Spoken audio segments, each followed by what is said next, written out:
मुझे ये मजाक ही लग रही है। एक परिवार के 5 लोगों की हत्याएं होती हैं और लोगों को कोई खबर ही नहीं, लोगों को कोई फर्क ही नहीं पड़ रहा है, लोगों को कोई गुस्सा ही नहीं है, ना ही ये मेन स्ट्रीम मीडिया की सुर्खियां बनी है, ना ही इस पे टीवी पे कोई डिबेट हो रही है, ना ही महिला आयोग ने इसका संज्ञान लिया है, ना ही मानव अधिकार आयोग ने इसका संज्ञान लिया है, ना ही किसी हाई कोर्ट ने या सुप्रीम कोर्ट ने इसका सुमोटो लिया है, स्वतः संज्ञान लिया है, ना ही इस पे देश में कैंडल मार्च हो रहा है, ना ही इस पे कोई और आंदोलन हो रहा है, ना ही इस पे मेडल लौटाए जा रहे हैं, और ना ही इस पे किसी पॉलिटिशियन का, किसी दल का कोई विरोध, ना ही इस पे किसी एथलेटिक्स का, किसी खिलाड़ी का, किसी एक्टर का, किसी का कोई बयान नहीं।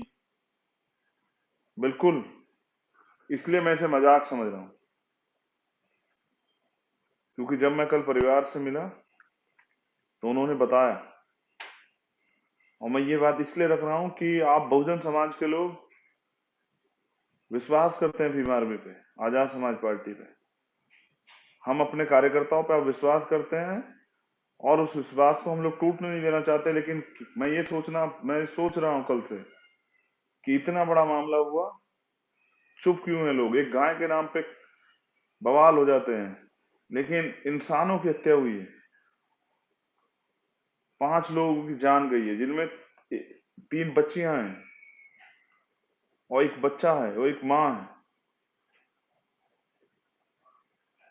क्या दोष है उनका? क्या वो आदिवासी, ये उनका दोष है? क्या वो वंचित वर्ग बहुजन समाज से आते, ये उनका दोष है? या फिर उनका दोष है कि वो पैदा ही क्यों हुए थे? कि अन्याय करने वाले से ज्यादा अन्याय सहने वाला दोषी होता है। हम लोग हर घटना पे चुप हो जाते हैं। वो चुप्पी वो चुप्पी इंतजार है दूसरी घटना को होने का, और हम लोग ये सोचते हैं इस घटना से हमारा क्या है, ये हमारे परिवार के साथ थोड़ा ही हुआ है। आप लोग समाज में रहते, एक सभ्य समाज में, बहन बेटी किसी की हो, ये जुल्म जाति किसी के साथ हो, तकलीफ होनी चाहिए। इसलिए हमने तय किया है कि सभी जिला मुख्यालयों पे हमारी यूनिट और वहां जो और साथी संगठन है उनके साथ मिलकर आंदोलन किया जाएगा। कब तक ये मेन स्ट्रीम मीडिया और ये गूंगी बहरी सरकार हमारी आवाज नहीं सुनेगी?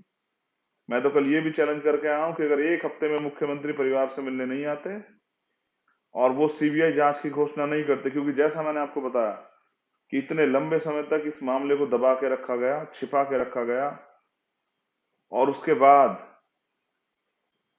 पीड़ित परिवार डर के साए में है, परिवार पलायन करने की बात कर रहा है।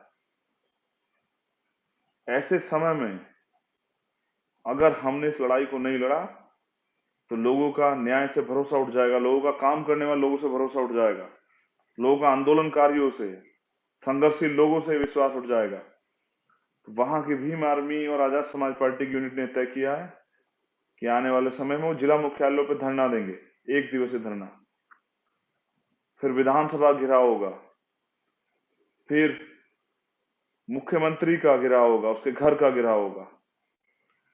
और क्योंकि साइकिल यात्रा उत्तर प्रदेश में चल रही है, बहुजन साइकिल यात्रा, तो मैंने भी ये तय किया कि अगर वहां की यूनिट कहेगी, मुख्यमंत्री तब भी नहीं सुनेंगे, तो नेमावर से ही भोपाल तक अपने साथियों के साथ पैदल मार्च किया जाएगा। किसी भी कीमत पे अन्याय बर्दाश्त नहीं किया जाएगा। और ये नेमावर में नहीं हो रहा है, ये मध्य प्रदेश में नहीं हो रहा है, ये तो सब जगह हो रहा है जहाँ किसी की सरकार, राजस्थान में भी हो रहा है। उसके बाद 2 घटनाएं और मेरे संज्ञान में, एक यूपी की कि एक दलित युवक को पीटा गया, उसके प्राइवेट पार्ट में जो है डंडा और ये सब चीजें, मुझे कहनी भी चाहिए, सब चीजें की गई। ऐसी ही घटना राजस्थान से आई। तो सरकार किसी की हो, चाहे बीजेपी की हो, चाहे कांग्रेस की हो, चाहे किसी और की हो, ये जुल्म जाति हमारा नसीब बन गया है, क्योंकि हमने हार मान ली। हमने सोचा कि ये हमारे भाग्य में है, ये भगवान ने लिखा है। किसी भगवान ने ऐसा, अगर कोई भगवान है कहीं, तो उसने कहीं ऐसा नहीं लिखा होगा किसी छोटी बच्ची को, 4 साल की को, 6 साल की, रोज अखबार पढ़ते हैं, टीवी में देखते हैं, किसी 4 साल की बच्ची, 6 साल की बच्ची को तेजाब से नहलाया जाता है, उसके साथ सामूहिक रेप होता है। ये कोई सा प्रदेश हो, ये सब जगह जारी है। और सत्ता के भूखे लोग सिर्फ सत्ता चाहिए। इसलिए आज संघर्ष को आयाम दीजिए, सब चुप बैठ जाएं, आप चुप मत बैठना। तैयारी करके, मीटिंग करके, हमारे कार्यकर्ता पदाधिकारी, हमारे जिले की यूनिट, हमारे विधानसभा की यूनिट, हमारा एक एक कार्यकर्ता संकल्प ले कि जब तक उस परिवार को न्याय नहीं मिलेगा तब तक हम लोग चैन से नहीं बैठेंगे। और ये आंदोलन तो अब दिल्ली भी आएगा। दिल्ली में मध्य प्रदेश भवन का घेराव होगा। और मैंने ये भी कहा कल कि हम 2 अप्रैल भी दोहरा देंगे बलिदान के लिए। जब हम अपने SC/ST एक्ट के लिए सड़कों पे आके बलिदान दे सकते हैं, तो बहनों के सम्मान में तो अपनी जान भी दे देंगे। हम तो महिलाओं के, अपनी बहन बेटियों के सम्मान के लिए अपनी जान को, प्राणों को जो है किसी भी समय बलिदान करने के लिए तैयार है। लेकिन अगर इस तरह से नोची जाएंगी बहन बेटियां, तो आपकी जवानी का क्या फायदा है?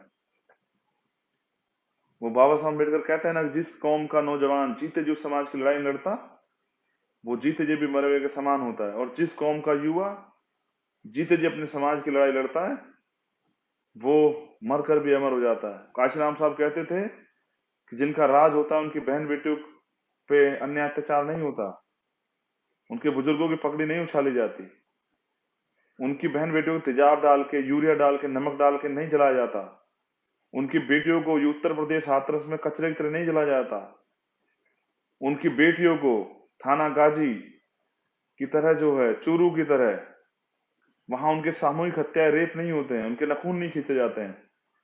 मैं कहाँ का जिक्र करूं और कहाँ का ना करूं? पूरे देश में किसी, कोई स्टेट हो, किसी की सरकार हो, हमारे हिस्से में सिर्फ अन्याय, अत्याचार, अपमान लिखा है। और ये बदला जा सकता है अगर हम लोग प्रयास करें, अगर हम लोग संकल्प लें कि हम इस गुलामी, इस बेबसी, कमजोरी की, इस अपमान की जिंदगी को नहीं जिएंगे, और जिएंगे तो स्वाभिमान सम्मान के साथ जिएंगे, अपना राज स्थापित करेंगे।